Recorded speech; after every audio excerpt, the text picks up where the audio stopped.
كل سنة وانتم طيبين يا حبايبي، وينعاد عليكم الأيام بخير. عيد أضحى مبارك، كل سنة وانتم طيبين وأسرتكم كريمة طيبة وبخير يا رب.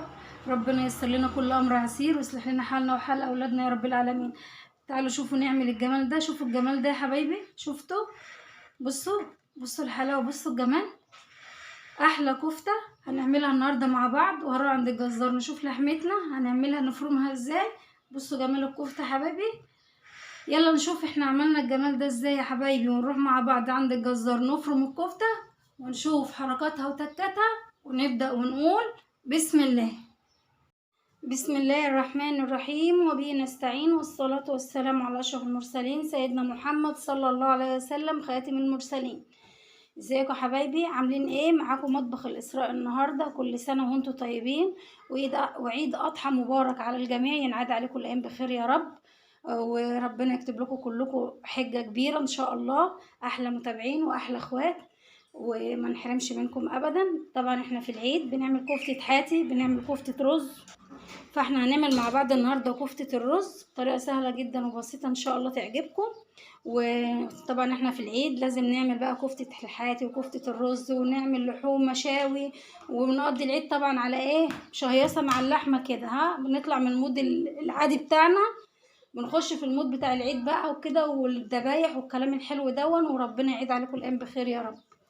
هنقول المكونات بتاعتنا. انا عندي كيلو رز، بحط له كيلو لحمه. لو انت حابه تزودي الرز يعني كيلو وربع مفيش مشاكل، انا بحط كيلو لحمه على كيلو رز.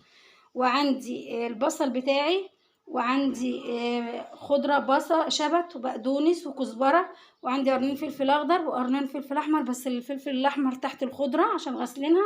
طبعا كل الحاجات بتاعتي دي انا بغسلها كويس، وبعد كده بروح جايه حطها في مصفى عشان تتصفى. وعندي توم، نص راس توم كده، وعندي البهارات بتاعتي ملح فلفل شطه كزبره بصل بودر وتوم بودر، معلقه مرق دجاج بودر، وعندي معلقه بهارات مشاوي. تمام كده. دلوقتي انا قلت لكم على المقادير، انا بعملها في البيت، بس انا المره دي هروح عند الجزار عشان اقطع اللحمه وافرمها هناك. تمام كده، هنشوفها بقى وهي بتتفرم عند الجزار. يلا بينا. احنا دلوقتي يا حبايبي عند الجزار نفرم الكفته بتاعتنا. بصوا اللحمه ما شاء الله اللهم بارك. طبعا المكان زحمه، انا اسفه جدا على الصوت. هنفرم بقى اللحمه الاول وبعد كده هنفرم الكفته. نفرم اللحمه الاول يا حبايبي عشان خاطر تبقى سهله في الفرم مع الرز والخضار بتاعنا. بصوا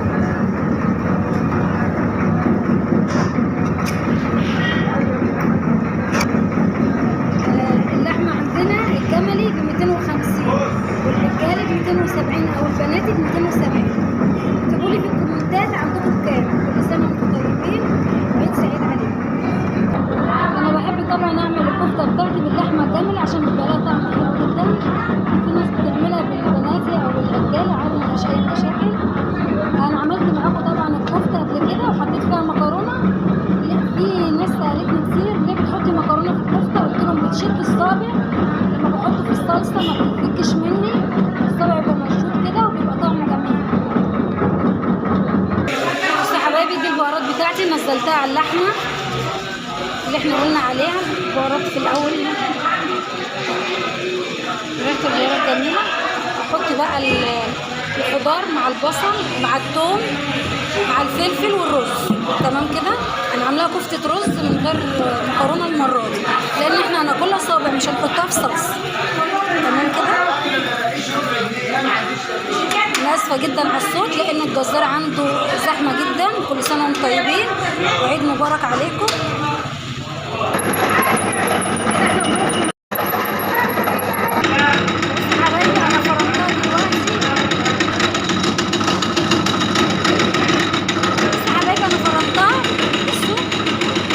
طلعت خشنه شويه، هديها وش كمان. تمام كده. خلصها بقى وهوريها لكم ان شاء الله. ودي الكفته بتاعتنا بعد ما اتفرمت هنحطها في التلاجة شويه عشان تشد معانا، وبعد كده هنصبعها مع بعض. الكفته بتاعتنا اهي حطيتها في التلاجة اتشمعت شويه. بصوا هنعمل ايه بقى. عندي زيت عشان اصبع الكفته، بدهن ايدي زيت كده، بحط حته الكفته كده بصبعها كده. طبعا انت بتعملي الصبع زي ما انت عايزه. بصوا كده بحطه على الصينيه عشان اعمل الكميه بتاعتي كلها. وبعدين نرجع بقى ايه نقليها مع بعض. تمام كده. بصوا طريقه سهله جدا وطيبين، ما اقولكوش بقى على الريحه والطعم، خرافه خرافه وجميل، طعم جميل. كل سنه وانتم طيبين. كده حابه تكبري الصبع اكتر من كده مفيش اي مشاكل. ماشي يا حبايبي، احنا صبعنا الكفته مع بعض، هنقليها بقى مع بعض. بصوا صبعت الكفته بتاعتي كده، بصوا ما شاء الله. هنقليها مع بعض. انا عندي في المقلايه بتاعتي عندي زيت، واحط معلقه سمنه عشان السمنه بتدي لون حلو جدا للكفته، وهنحمرها مع بعض دلوقتي وهنشوف وهي بتتحمر. حطيت السمنه على الزيت وسبتهم بقى يسيحوا كده مع بعض، يندمجوا مع بعض. هنزل بالكفته. طبعا انا مكبره الصابع الكفته، انا بحبها طبعا على قد المعلقه بتاعتي او قطمه البق، بس انا عشان عاملاها باللحمه الجملي فهي بتكش شويه، فانا بكبر الصابع لحد ما هو يكش بقى، هيبقى حجم المعلقه بتاعتي. تمام كده. هرص المقلايه بتاعتي كلها وهتتحمر ونشوفها مع بعض. بصوا يا حبايبي بالاسباتيولا بتاعتي كده بدأنا اقلب كده علشان خاطر كلها تبقى لون واحد. بصوا ابتدت تاخد لون معايا ازاي. حمرها كويس عشان هي تنشف معايا متشربش مني زيت. بصوا طول ما انا بقلب كده كل الصوابع بتبقى لون واحد، متبقاش واحده واحده. تمام كده. بصوا يا حبايبي هنطلع الكفته بتاعتنا مع بعض. بصوا اللون، معلقه السمنه بتفرق جدا في لون الكفته. طبعا انا بحطها في مصفى عشان لو فيها اي زيت زياده بتنزل معايا في المصفى. بصوا اللون.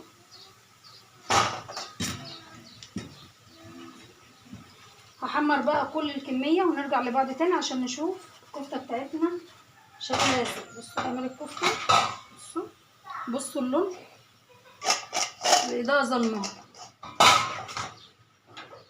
هكمل الكميه وارجع لكم تاني بقى بعد ما حمرناها. بصوا جمال الكفته، بصوا لونها. طبعا طعمها خطير جدا وجميله وطريقه سهله جدا، ان شاء الله تعجبكم وجربوها. ما تنسونيش في اللايك والشير والكلمه الحلوه اللي بستناها منكم. بصوا يا حبايبي الكفته، بصوا مفرغه من قلبها ازاي، حاجه كده جميله جدا جدا جدا. كل سنه وانتم طيبين وينعاد عليكم الايام بخير، والسلام عليكم ورحمه الله وبركاته.